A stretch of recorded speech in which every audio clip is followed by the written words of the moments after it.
I keep a list of a record of all the good comments that I see, not just on my channel, but on Ukelandia and other places.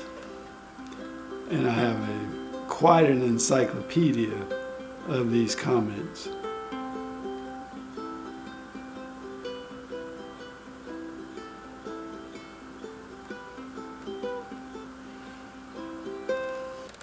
Rich, I was a ukulele snob, but your videos have changed my opinion. Thank you.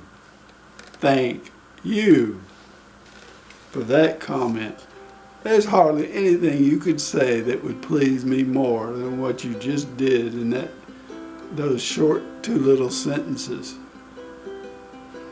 When I lived in South Carolina for 20 years, and we left a little over 4 years ago now. I had a next door neighbor across the street actually,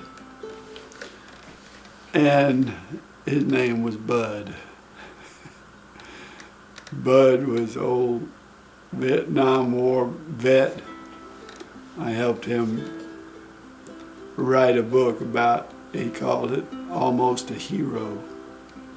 And he said if I had just done this or that, the airplane would have crashed, and then I would have been a hero. As it is, I lived, and now I'm selling real estate.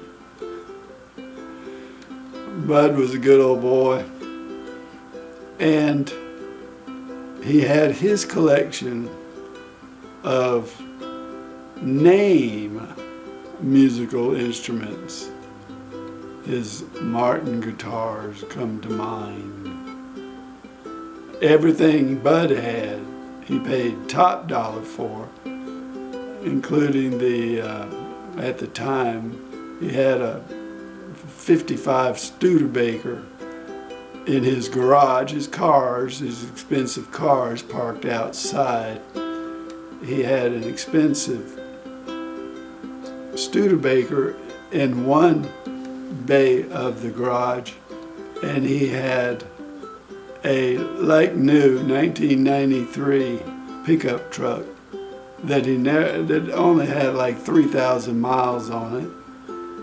In the other bay, he never drove either one of those vehicles.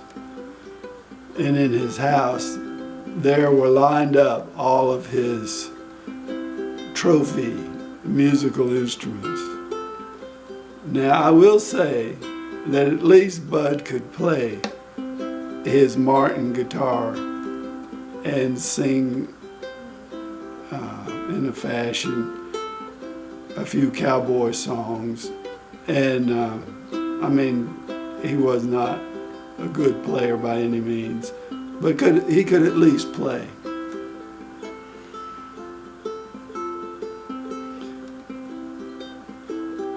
Ever since I met Bud and his Martin guitars, anytime somebody tells me I got a Martin guitar, I almost choke.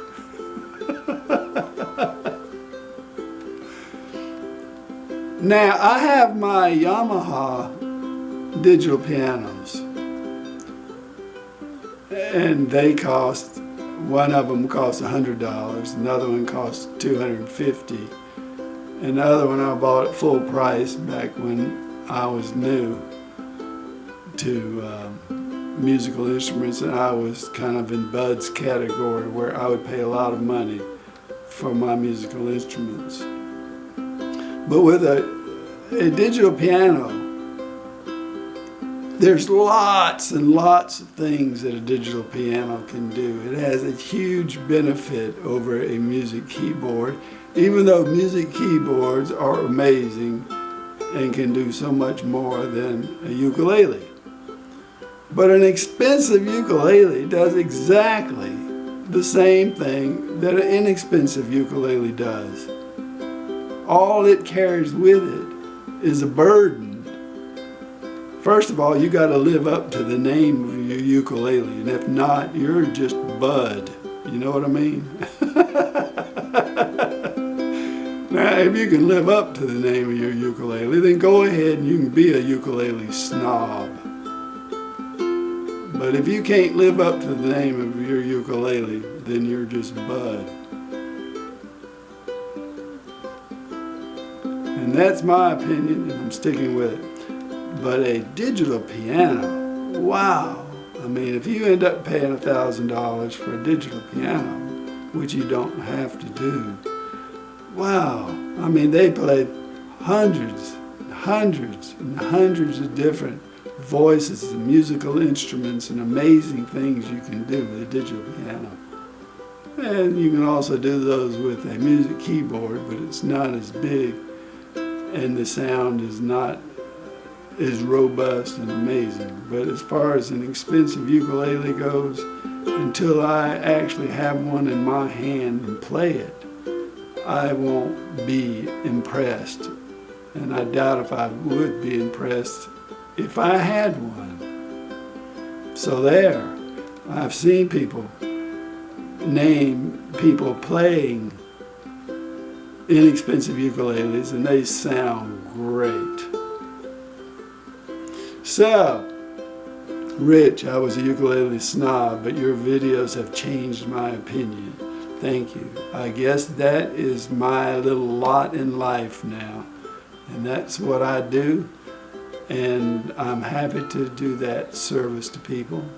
And I'm especially happy to do it for people who are starting out so they don't have to make a $300 to $2,500 mistake purchase on their first ukulele. You don't have to. The cheap ones sound amazing if you can play. Thanks for watching.